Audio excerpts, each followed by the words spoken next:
Hi, I'm Amelia. I'm 46 years old. This last year and a half has been nothing short of a nightmare. I lost my son to cancer and my husband to an affair. I've been through a lot, and I was recently told to try venting my emotions through writing, so here I am.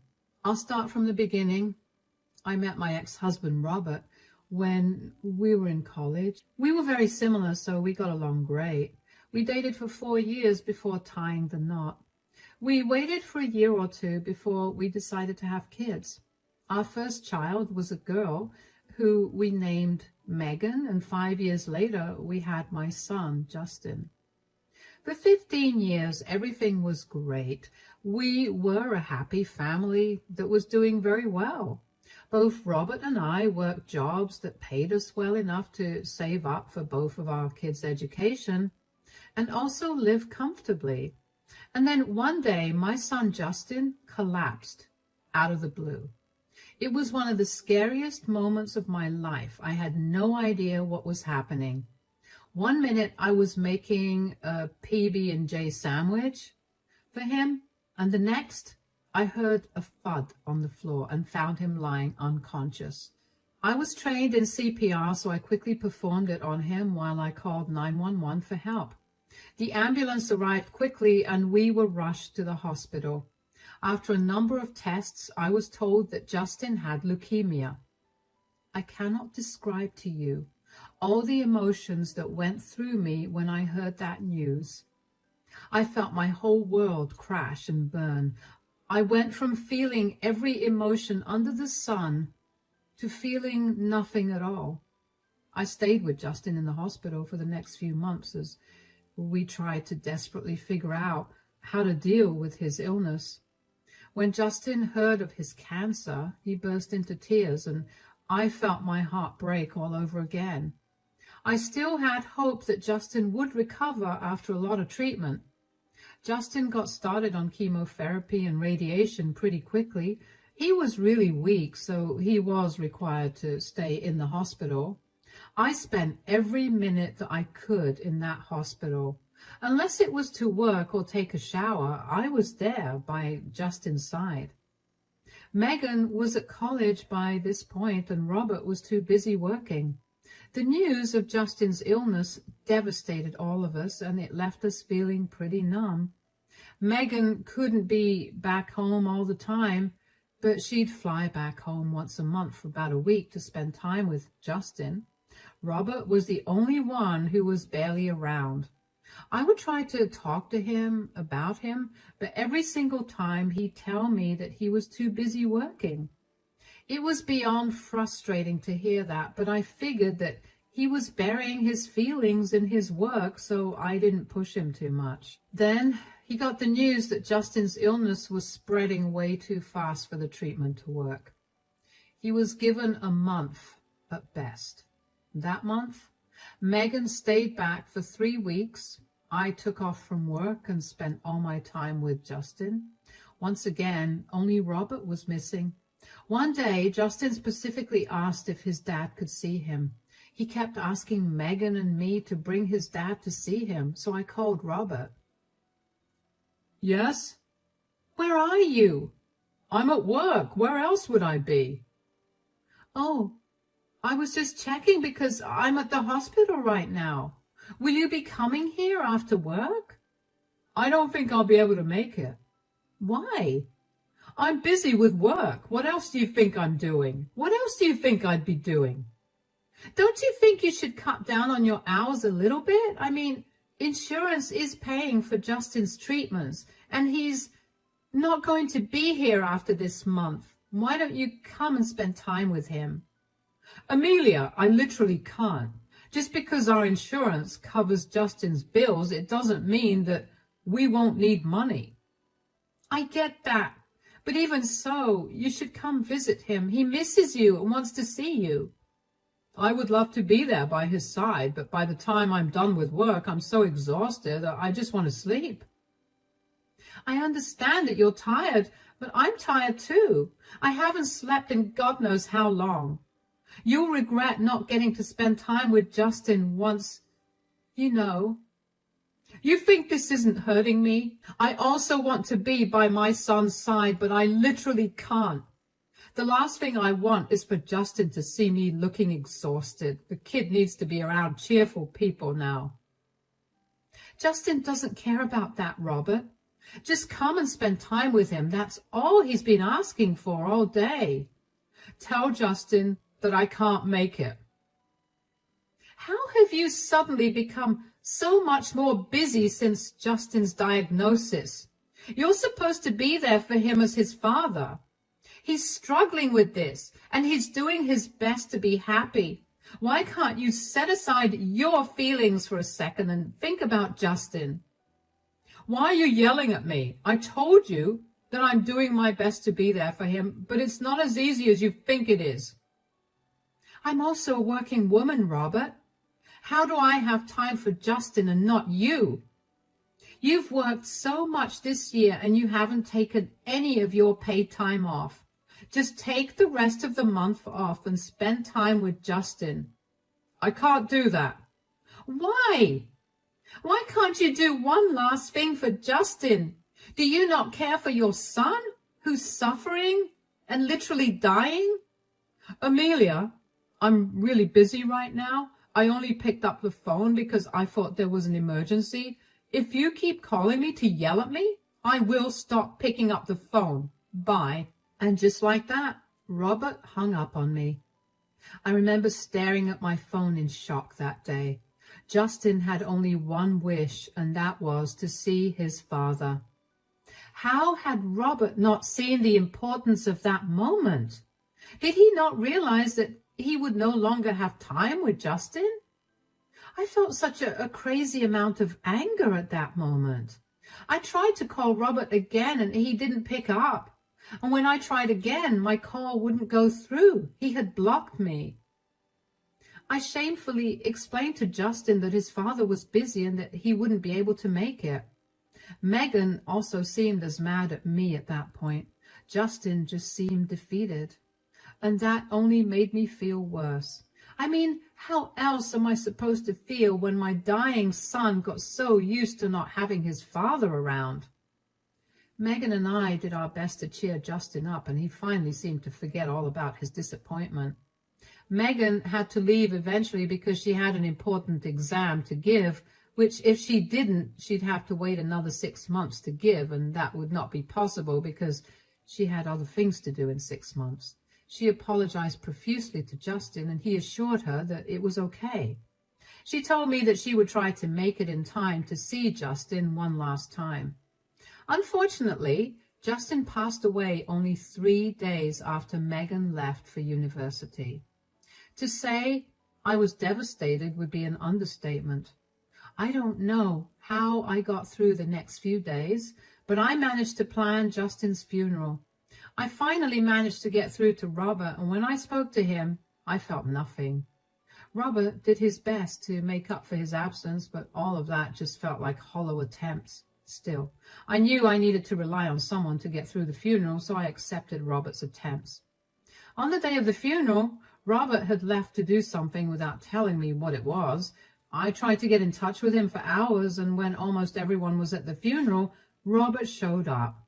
I walked up to him in worry and irritation and asked him where he'd been. "You're finally here. What took you so long?" "Geez, why are you freaking out?" "I've been dealing with all the guests all by myself. I wanted you here because you know how much I've been struggling, and dealing with others is beyond exhausting." "Have you always been this needy?"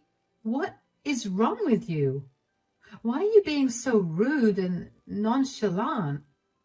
"I'm not being rude. I'm just in a better place mentally, and you're really bringing me down." "A better place mentally? What are you talking about? Your son passed away only 2 days ago. And who is this woman?" "I don't care that he's gone. I found a replacement. This is Beatrice, and she's pregnant with my child." "What? Are you really telling me that you're cheating on me at our son's funeral?" "I figured now was as good a time as any. I mean, I was going to leave you immediately anyway." You thought telling me about your affair at our son's funeral while I'm in the depths of grief was okay? What happened to you always being by my side? Did you really not care about Justin? Was he just that replaceable to you? I told you from the start of our relationship that the one thing I wanted was a son. You gave me a son, so I stayed with you. Now that I no longer have a son, and you definitely won't be able to give birth to another child at your age, I had to replace you. What is wrong with you? Nothing is wrong with me. You're way too emotional to accept your reality right now, but I've already had the divorce papers drafted up, and they'll be served to you tomorrow. So that's it. You're just going to abandon me for some random woman you found and impregnated? You're going to throw away our 23 years of marriage for some stupid need of yours to have a son? It's not a stupid need. Who do you think will keep our family name alive? Our daughter, who'll get married off to some guy and change her name? And I didn't just find some random lady. I've been seeing Beatrice for over a year now. Are you telling me that while I was struggling to deal with Justin's sickness and coming to terms with losing him, you were cheating on me with another woman? I'm glad your emotions haven't gotten in the way of you making sense out of your reality. You know what? Maybe it is a good thing that you're leaving. I don't want to be married to such a heartless man. Now, if you'll excuse me, I need to be around people who actually care about me. The range of emotions I was feeling is something I simply can't describe. I went from feeling angry to hurt to betrayed to sad to glad. And all of that was piled on top of the huge amount of guilt and grief that I had already been feeling. My son was gone. I could no longer hold my baby in my hands anymore. And there was nothing I could do to keep him by my side either. I was beyond mad at Robert, though. There was no reason for him to reveal his affair to me at Justin's funeral. I don't know if he wanted to humiliate me or if he was genuinely stupid. I decided to keep my distance from Robert because being around him would trigger way too many emotions, and I was not in the mental space to handle so much. About an hour into the funeral, Megan arrived. Her flight got delayed, and when she arrived, she looked a mess. I ran up to her and hugged her as hard as I could. I could not imagine what she was going through. She and Justin were as thick as thieves, and they'd always had dreams of doing a variety of things when they got older. Everything had come crashing down, and Megan couldn't bear that.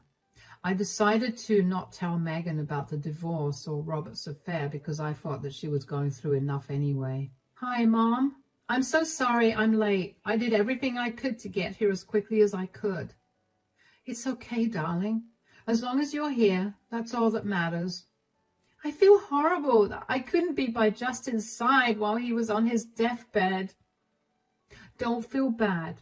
You were stuck in an impossible situation, and Justin would have wanted you to focus on your future over him.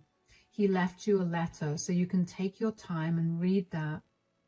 That was so sweet of him. I don't know how to get rid of this guilt and emptiness that I'm feeling right now, though. I know, sweetie. At the very least, you should feel better knowing that Justin is no longer suffering. He's happier wherever he is now. Yeah, I guess. How are you holding up, Mom? I know you've been checking up on everybody, so I'm sure that you're exhausted. I'm not doing so good. I don't want to bring up other things right now, but I'm barely managing to hold myself together. Other things? What are you talking about? It's okay, we can talk about this after the funeral when everybody's gone back home and it's just our family. What do you mean? What's going on? Please tell me. It must be really serious if you aren't telling me right now. Megan, please, just let me come to terms with everything. Talking about it will make me break down, and I don't want to do that with everyone watching me. Okay, I'm sorry. Just tell me if Dad knows what this is about. Yeah, well, he's the one that's the problem.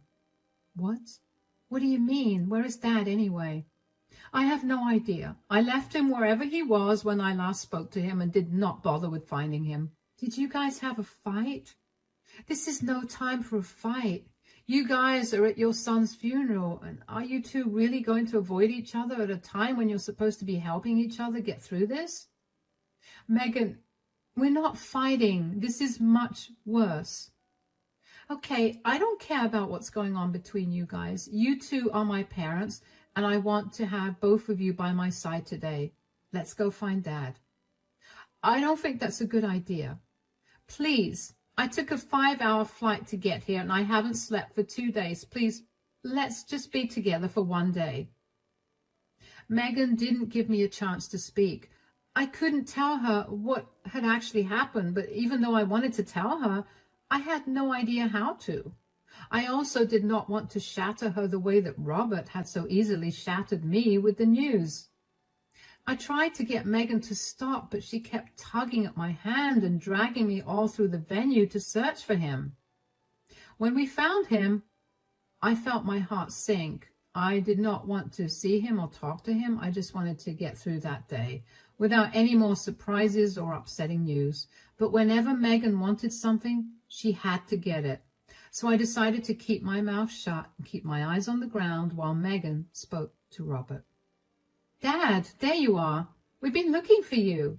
Oh, you finally made it. I was beginning to think you weren't going to come. Why wouldn't I make it to my brother's funeral? Probably because you prioritized your exam over being there with him.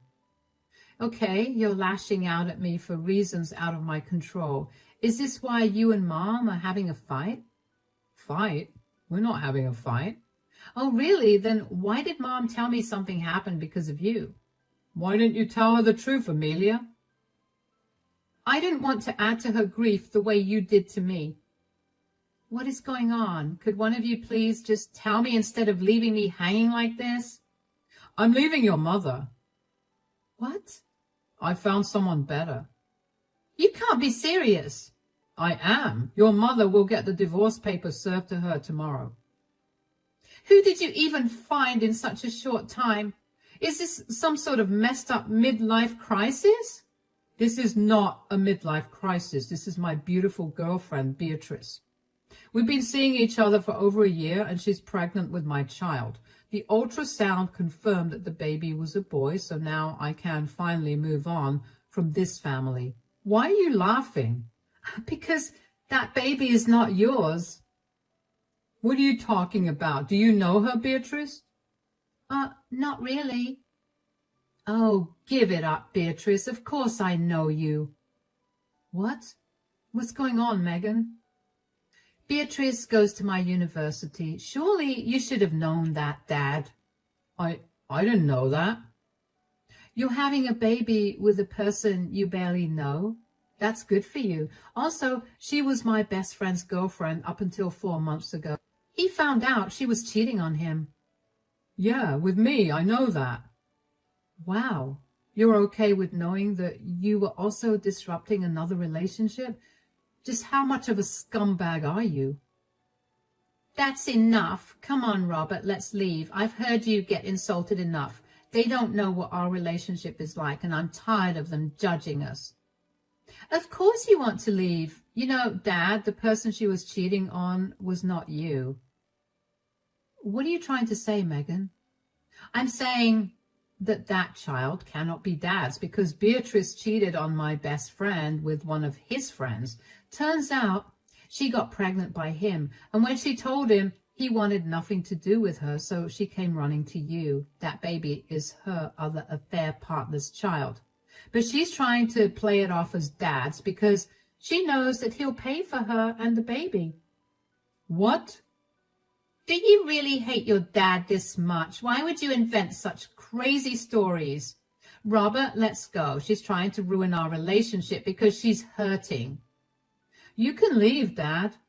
But I know her true nature better than you do.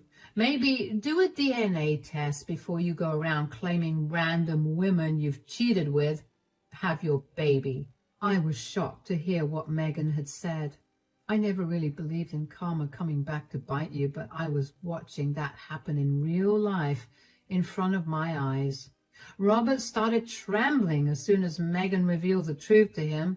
But of course, Beatrice took him away from the situation before he could embarrass her in front of everyone else too. I knew Robert long enough to know that what Megan said was going to stick in his brain and continue to irritate him until he did something about it. I asked Megan if what she said was true or if she just made that up to get a rise out of her dad, but she told me that she was being very serious. She didn't show any emotions throughout the rest of the funeral, but I knew that she was hurting inside. Still, I was so grateful that she stood up for me. I hate confrontations, and I hate being rude even more. Even if it's at the expense of me getting hurt, I can't help but be nice. I'm so glad that that quality of mine did not rub off on Megan, and she put her dad in his rightful place. A lot of people witnessed what had happened, although not all of them heard what we had been talking about. Thankfully, nobody said a word about it, and instead they chose to give Megan and me the space to grieve over the loss of Justin. I still couldn't believe that my son was gone, and even more than that, so was my husband. How could Robert have been so selfish? What had I done to deserve this treatment at the lowest point in my life? After the funeral, Megan stayed with me for a week. We held each other as we cried, and we learned to get used to a life without Justin together. We also talked about what it would be like with Robert around, and that was when I learned just how much Megan hated Beatrice. Apparently the girl had a history of cheating and being the affair partner in many relationships. Megan was even more disgusted with her dad for being with a girl who was the same age as his daughter. I hadn't even stopped to think about that, but when Megan brought up Beatrice's age, I couldn't help but feel a deep sense of disgust fill me up. Like Robert said, I got served with divorce papers the day after the funeral. I wasted no time signing it and sending it back. I wanted nothing to do with that vile man. And I realized that I was actually a little glad that he left my life when he did, because that meant that I could deal with a whole load of grief instead of experiencing it in shock waves. After the week that Megan spent with me, she went back to her university and I was truly left alone. It took a while for me to adjust to the new loneliness, but I managed to get along by immersing myself in work and through therapy. About 2 weeks after Justin's funeral, somebody rang the doorbell. I looked at the camera footage from my doorbell and saw that it was Robert. I'm not going to lie. I felt rage coursing through my veins at that point. I ignored him. But he kept ringing the doorbell, so I opened the door and did not try to hide my annoyance. "What are you doing here?" "Megan was right. Beatrice lied to me." "Okay, what do you want me to say about that?" "Nothing. I don't know. I just wanted to let you know how sorry I am." "Telling me that you're sorry isn't going to change what you did." "I know. I feel terrible, and I guess apologizing was the only way for me to feel better. But it doesn't look like you're going to forgive me, huh?" "Forgive you? While you were out there cheating, I was the one consoling Justin when he found out that his illness was terminal. I stayed in the hospital for over a month with him and barely slept or ate food. Every time I called you for help, you'd tell me you were busy. I had no one to support me. You looked down on Megan for not being able to make it to Justin's side while he was dying, but you conveniently left out how you were also not there." "I know. That's why I'm apologizing. You've been an amazing mother to our children. I repaid you with the worst thing in the world at the worst time." "I'm glad you at least recognize that." "I know that you still haven't forgiven me, but do you think that you could? I would love to come back to you. As messed up as this sounds, the entire time I was with someone else, I couldn't help but compare her to you. I refused to accept how badly I was messing my life up because I was not thinking straight. You really have been the best woman in my life, and I would love for you to take me back." "You sound insane. There is no universe in which I'd take you back. If I was truly the best woman you've ever known, you would have stepped up and been there for me when I needed you the most. Did you think I'd take that as a compliment? You disgust me in every sense of the word. Never have I met a more pathetic man than you." You don't have to be so mean. I don't have to, but I want to.